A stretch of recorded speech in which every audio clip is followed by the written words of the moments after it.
Futures trading involves risk and is not suitable for all investors. Content provided in this segment is meant for educational purposes and is not a solicitation to buy or sell commodities.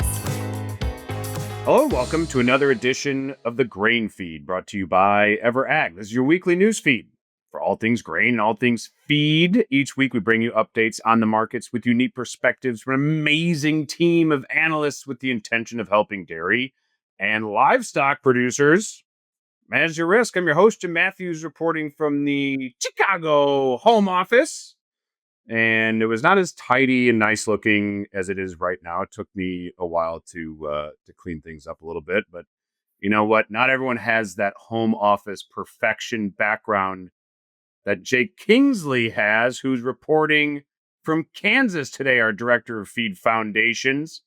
And joining us today from Windthorst, Texas, senior dairy and livestock market advisor, Mr. Matt Wolf.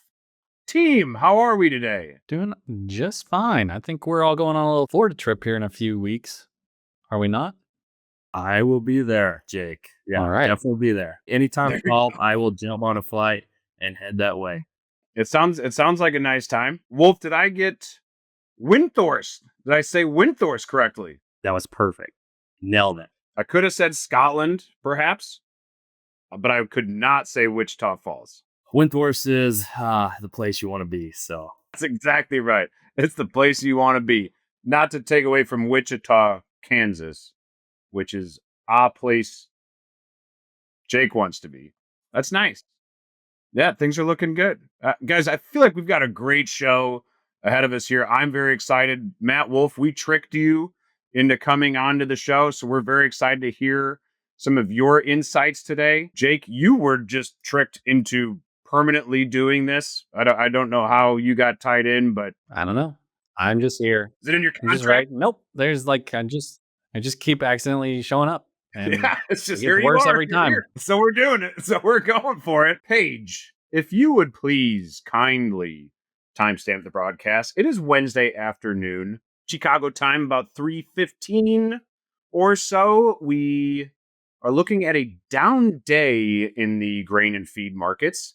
Which is a good thing for our dairy and livestock producers. Looking at the May corn futures market, closed down about 6.5 cents, edging closer to $4.50 per bushel as we get into the second half of this week and ahead of next week's crop acreage report and planting intentions report. And speaking of that planting intentions, we have December corn futures were down 4.5 at 444.5, 4444 on the board. So down below 450. So really starting to add that pressure on new crop futures as well. Below that psychological 450 ahead of that report. We have good old May beans managing to hold $10 per bushel, down just under a cent at 10.01. Nove beans were up just a tick at 10.06 3/4.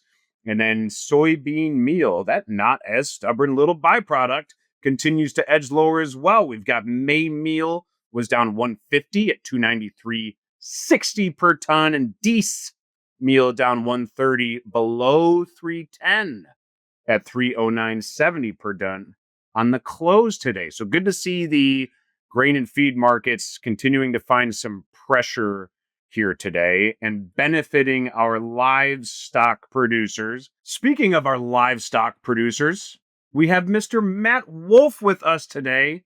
Matt Wolf, what on earth is happening in the cattle markets lately? Yeah, thanks, Joe. Basically, if you've been watching the feeder cattle or the fat cattle market, it's been doing nothing but adding strength to the complex.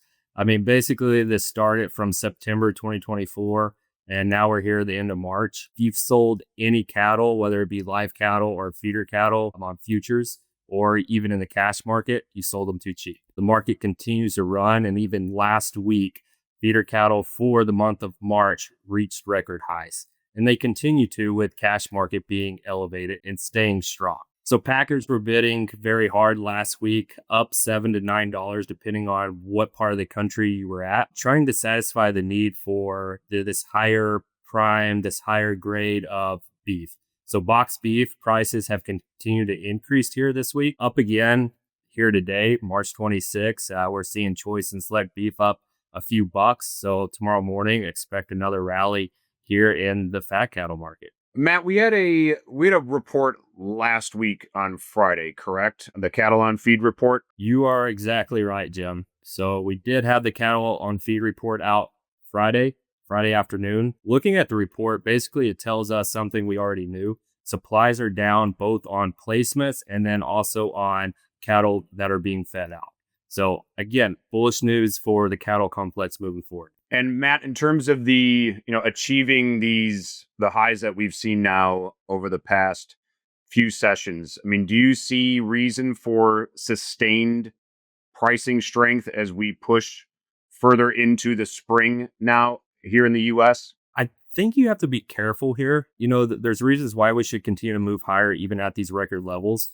But I think we're getting into an issue with our prices being so elevated and so strong that, hey, we're going to import as much beef as we can. And at the same time, we're going to see some issues with demand destruction. So, how expensive is a ribeye out at, either a supermarket or even at a restaurant? How hard is it now to get exports out of the country now that we are essentially the highest price out there? I know everyone loves US beef, but at the same time, when you start to look at the consumer confidence, I mean, basically we're at a 12-year low. So that's concerning as well. So you have a recipe for one, a disaster, and number two, that there's reasons why we should continue to push this market high. Matt, we often talk about in the commodity markets, right? The cure for high prices is high prices, right? I mean, you start to bring pricing up to too elevated of a position and demand starts to essentially, dissipate slightly because it becomes unaffordable, right? And then you start to add on a lot of the trade concerns that we talk about a lot in the feed markets that could potentially impact our dairy and beef global trade. As we kind of push along here, Matt, I mean, from the fundamental standpoint of the cattle producer, do you see anything that essentially encourages them to change their pace, change their protocols as they move forward, given the high pricing we have at the moment? Yeah, I think you're exactly right here, Jim. At these high prices, one is becoming hard to manage them. And at the same time, there's products out there that you're able to utilize. One of the products we're able to use is LRP. For the longest time, most of your dairy producers thought that essentially it was just for the beef producers. But here come crop year 2026, which is July 1st. So here, just in a few more months, they rearranged some of the rules and added a few different types to help us and help the dairymen manage their risk. Because when you look at day old prices, if we're selling as day old or if we're retaining ownership, we need to be looking at, hey, how can we manage this risk, not just nearby, but through 2025 and through 2026. So luckily for us, July 1st, we will be able to hedge embryos, unborn animals, day old calves for future sales. And then at the same time, we're going to have the ability to hedge coal counts. That has been a major push that we've had here because when you look at these prices, whether it be day olds at $850 to $1,000, or your coal cows basically being at $1.30 live weight up to $1.60 live weight, these prices are basically what's keeping our dairy book, our balance sheet positive. We have to be careful as far as, the dairy market, the dairy side goes, because class 3, class 4 continues to work its way lower. But luckily for us, we're offsetting some of that loss on the beef on dairy and coal cow side. And if you're lucky enough, even on the replacement heifer side. Okay, good deal, Matt. And like you said, Matt, we do have the tools here in our arsenal, right, to manage this risk. You've talked about the opportunities that we have with the pricing that we're seeing at the exchange for beef pricing. So take advantage of these prices while we have them. Utilize some of these tools. If you have questions on some of the LRP policies being implemented for the upcoming new crop year, like Matt said, July 1st forward of this calendar year, please reach out, talk to Matt, talk to other agents on our crew about those policies and how we can use them to help manage your risk for your operation. Jake, speaking of, risk on the operation, Matt talked about how, yes, dairy pricing's lower, but some folks who are fortunate enough to maybe have this other side of the market, right? Having beef pricing where it is at the moment and taking advantage of that. We're also trying to take advantage of the fact that feed pricing is once again under some pressure here. We're about to wrap up March with then what is the annual end of March planning intentions report. It's coming up on Monday. It's a big one. What are you seeing and hearing as we head into that report? Yeah, I think all eyes on this report right now, and the market is or appears to be accounting for a sizable increase in corn acreage. It looks like, by all expectations, we're going to add 3.5 or maybe 4 million acres of corn versus last year. And as you had said at the start of the show, we're seeing new crop futures feel some pressure now back under $4.50 a bushel. That's providing some opportunity to get some cost effective hedges on above those, so that if this report comes in shy of the expected 94 or so million acres of corn and we see a pop in the market, you're protected from that. But you can maintain quite a bit of downside flexibility there, clear through the $4 mark, so that if we do in fact get the acres we're thinking we will see, and Brazil continues down this path of very large production expectations and so far moderately good weather, we have the opportunity to price some very competitively priced corn later in the growing season or early this fall as harvest gets underway, potentially running back through 4.25 and making a push towards $4 or better again, just depending on how this balance sheet totally shapes up. But we've got a long ways to go to get there, of course, so managing some risk with flexibility early there. And then adding a bunch of corn acres typically insinuates that we're going to lose quite a few soybean acres on this report. And right now, I think the market is expecting to lose 3.5 million acres of soybeans versus last year. And yet, soybean meal is back down here retesting some recent lows within 5 or 10 or worst case $15 a ton of the bottom of these markets, and giving us another opportunity to, if not buy physical feed, because basis values both in the old crop window and new crop are pretty attractive in most markets. If you're not buying the physical feed, at least stepping in with some sort of call spread strategy, again, to take the topside risk out of this thing while remaining very flexible to the downside should we go and test the 280 mark that has been a point of support a few times already, or maybe even break below that. I think it's interesting that we're feeling this pressure even as we expect acreage loss, and I expect that most of that is coming from tariffs. Now, we've been talking about U.S. tariffs to the tune of 25% being implemented on Canadian canola. That is due to go into effect on April 2nd, barring any kind of last second change like we've seen in the last couple of months. But I think the bigger storyline now is that China a couple weeks ago had announced a 100% tariff on Canadian canola products. And that went into effect a week ago Thursday. And they buy the lion's share of Canadian canola. And so that tariff far outweighs anything that ours would have done to that market. And now the U.S. is back in play as a prime dumping ground for inexpensive canola going forward if this Chinese number sticks. And so now all of a sudden we're starting to see some canola values in certain markets out through September at pretty average values, even seeing the first hint of new crop numbers at average values, which is, a 10 or 15, $20 a ton improvement over some of the best values we saw last year. Not all markets are seeing this yet. You've got some that aren't really showing any new crop numbers, but I think it's implying that we could see this thing become very volatile, and there could be opportunity to capture both very nice basis and futures values and get a nice overall cash price on protein on both sides of this thing, canola and soybean meal. Both, just if you're positioned correctly and ready to respond quickly. I expect these are going to be some short-lived, quick markets. So you got to have a plan in place. It can't be, here it is, I better call 3 people and figure out what I should do now. You got to have kind of a plan today.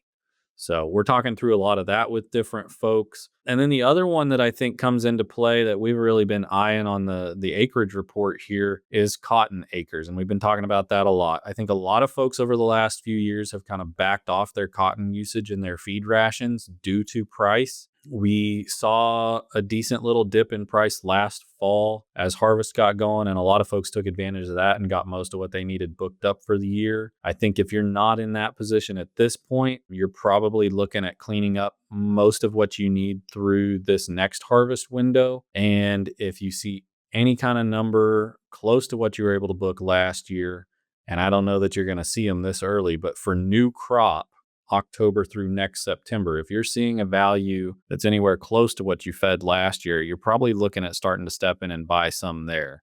And I think that's because we potentially are going to lose 1 million or 2 acres off of this cotton crop that's really usually only 11 or 12 million acres total production. A, because corn price is so strong, and B, probably more importantly, because cotton price is so weak. If you look at the December cotton futures market, that thing really hasn't traded much above 70 cents a pound for the life of the contract. And my understanding is that break even on that crop is closer to 80 or 85 cents.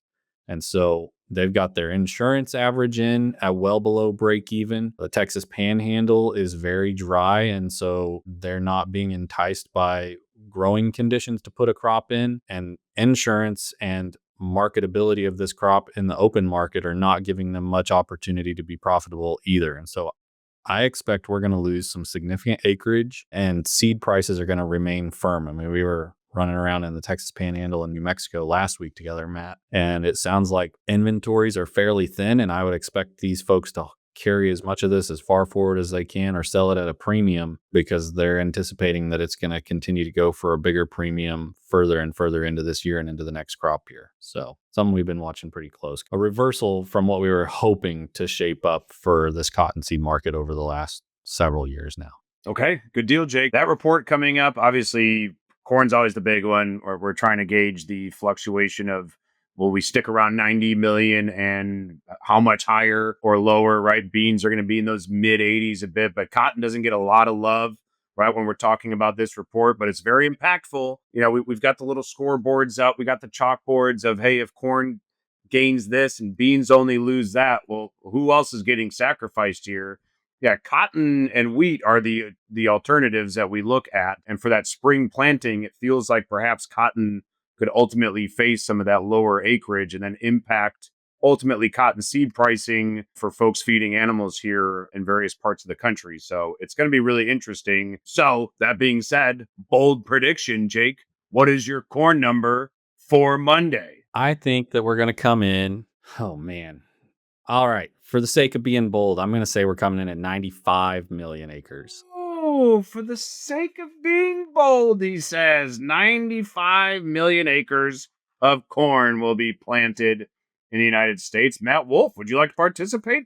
Bold predictions, corn acreage. I think I'm going to go with higher of. So over 95 million acres. My goodness, he's taking an over. Love $4 corn. Here we come. He's taking an over here. So we're gonna put you north of 95. Jake, I mean, the cop out is I go south of anything south of 95, but I'm gonna pinpoint it.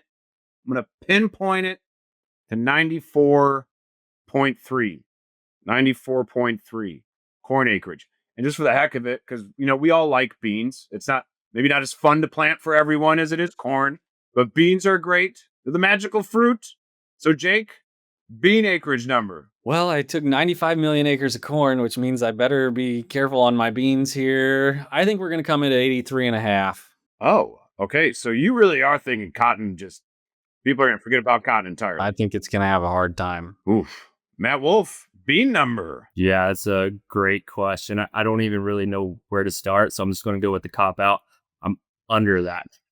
That's fantastic. You know what? And so I went 94.3 on corn. I'm going to go up a bit on beans. I'm going to go 84.1 on beans. 84.1 on beans. Did I say 93 and a half or 83 and a half on beans? You said 83 and a half. Okay. Just checking. Well, I guess we can check the tapes, but I'm pretty sure you went 83. No worries, buddy. Okay. That'd be problematic. Well, then there's no cotton. Yeah, that's what I'm getting at. Okay, squads, thank you very much for those bold predictions, which again is borrowed from the Dairy Download with Phil Plord and Kathleen Wolfley. So thank you very much for those. And a big thanks to Matt Wolf for joining the grain feed, Matt. I know we tricked you. But you're here. We appreciate it. Thanks for being with us. No problem, Jim. It took you 2 years to get me on, so I'll see you again in 2027. I went through Jake because I knew you'd say no to me. I went through Jake. and Jake, you know what? We're going to make a habit of thanking you too. I did it last week when you weren't even on the show. I was just with Kathleen and I said thanks. You probably didn't even watch it. Well, I didn't watch the show. Yeah, because if you're not on, it doesn't exist. But thank you, Jake, very much for being here and for your great work from home background. We really appreciate it. We'd also like to thank the Everag Insights crew for their support. Thank you to Paige for production magic. And thank you to the viewers for watching the Grain Feed. Contact information is on the screen. We greatly appreciate your feedback. That's all for today. We'll see you next time on the Grain Feed.